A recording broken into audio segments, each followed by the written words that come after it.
The rain hammered against the windows of our Chicago apartment, mirroring the storm brewing inside me.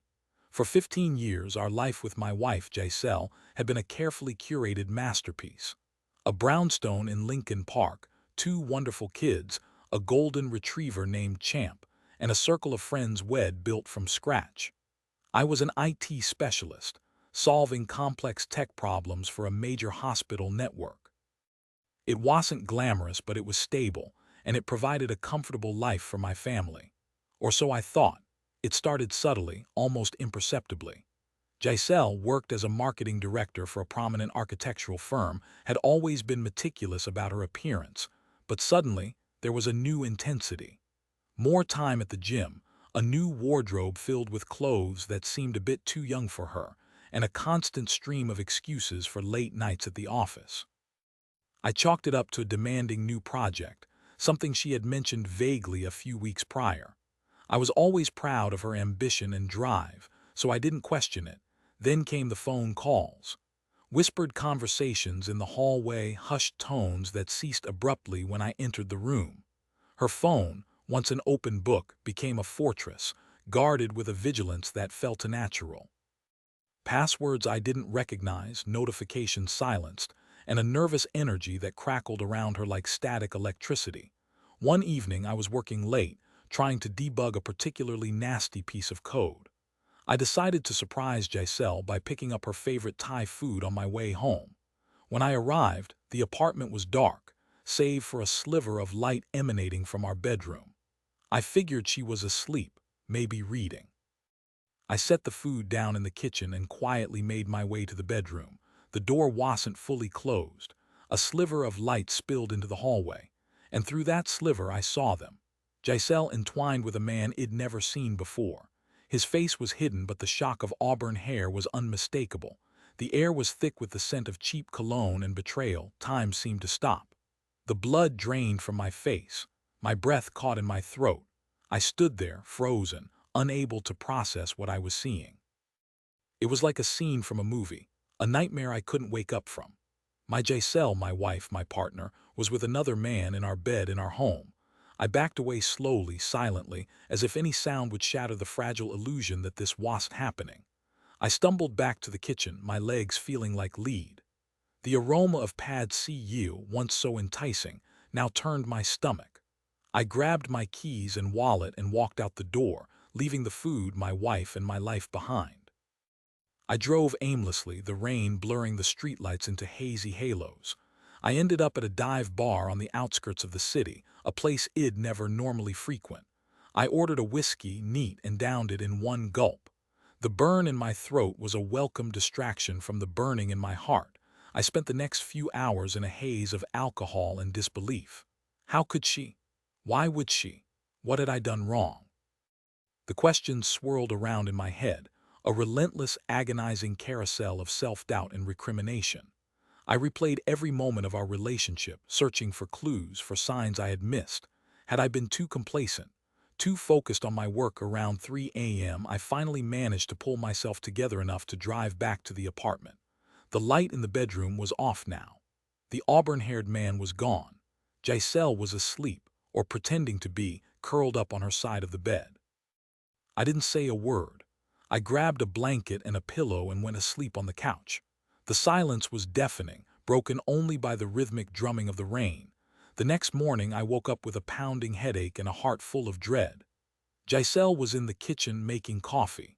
She looked pale and drawn, but otherwise she acted as if nothing had happened. "Morning, Lionel," she said, her voice carefully neutral. I stared at her, unable to speak. The words caught in my throat, choked by a mixture of anger and pain. "Lionel," she repeated, her brow furrowing. "Who was he?" I finally managed to croak out, my voice raspy from the alcohol and lack of sleep. Her eyes widened slightly, but she quickly recovered. "Who was who?" she asked, feigning innocence. "Don't play dumb with me, Giselle," I said, my voice rising. "I saw you last night, in our bed." Her face crumpled and tears welled up in her eyes. "Lionel, who was he?" I demanded again, my voice trembling. "It was a mistake," she sobbed. "It didn't mean anything." "A mistake," I repeated, incredulous. "You call sleeping with another man in our bed a mistake?" I was stressed, she cried. Work has been crazy. I needed something different, I echoed. So you decided to betray me, to betray our marriage, to betray our family because you needed something different. She didn't answer. She just stood there, sobbing, her face buried in her hands. I turned and walked out of the apartment. I couldn't breathe, I couldn't think, I couldn't be in the same room as her. I spent the next few days in a hotel trying to make sense of what had happened. I called my best friend Bertram and told him everything. He was furious, supportive, and a much-needed voice of reason. "You can't stay with her, Lionel," he said. "She betrayed you in the worst possible way. You deserve better." I knew he was right, but the thought of ending my marriage, of breaking up my family, was terrifying. 15 years.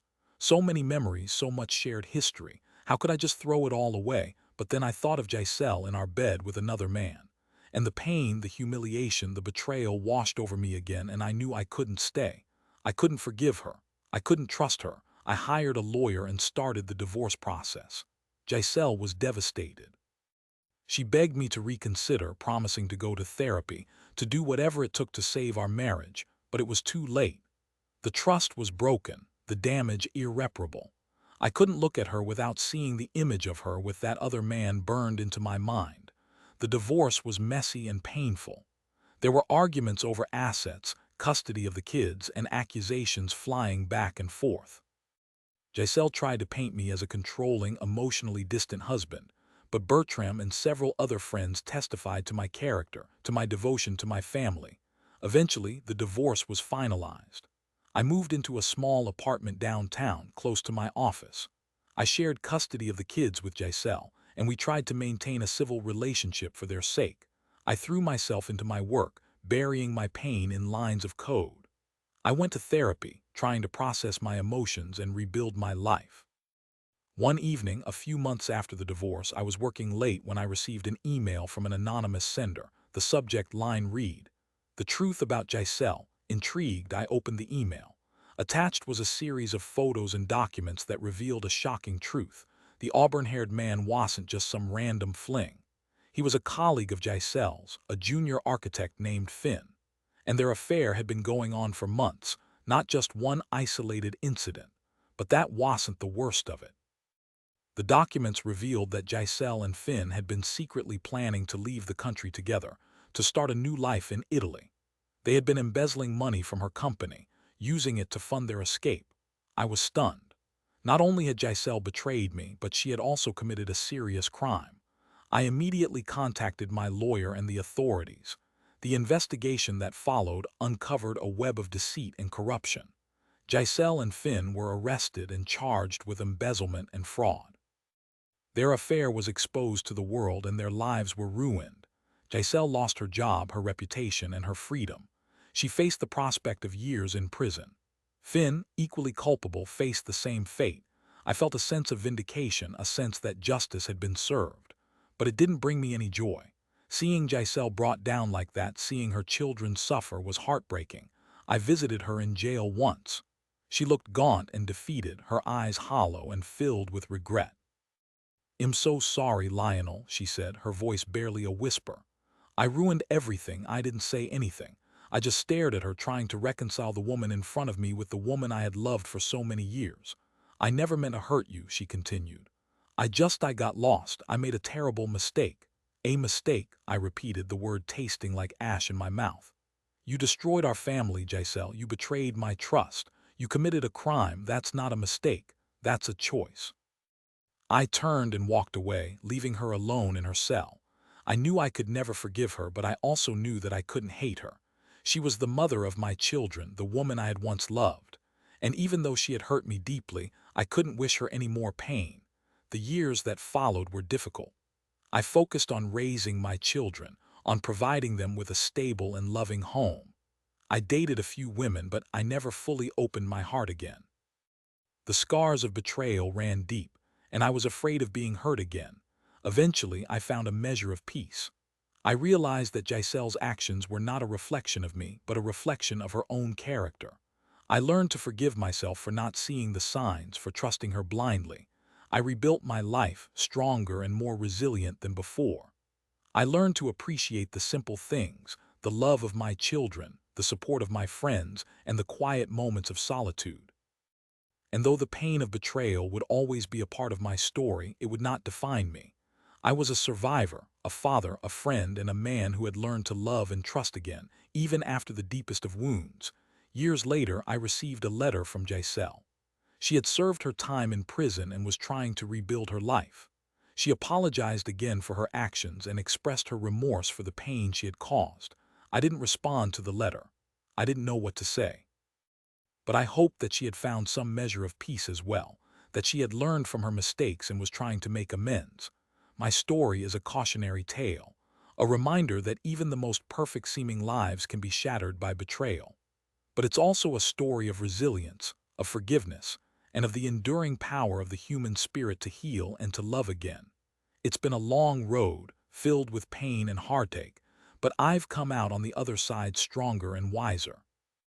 I've learned that trust is a precious gift, that forgiveness is a choice, and that even in the darkest of times, there is always hope for a brighter future. And now I can finally say that I am at peace. The rain has stopped, the storm has passed, and the sun is shining once again. Summary. Lionel, an IT specialist in Chicago, lived what he believed was a perfect life with his wife, Giselle, and their 2 children. However, subtle changes in Giselle's behavior led him to discover she was having an affair with a colleague. The betrayal shattered his world, leading to a painful divorce. Later, he uncovered evidence that Giselle and her lover were also embezzling money, leading to their arrest and imprisonment.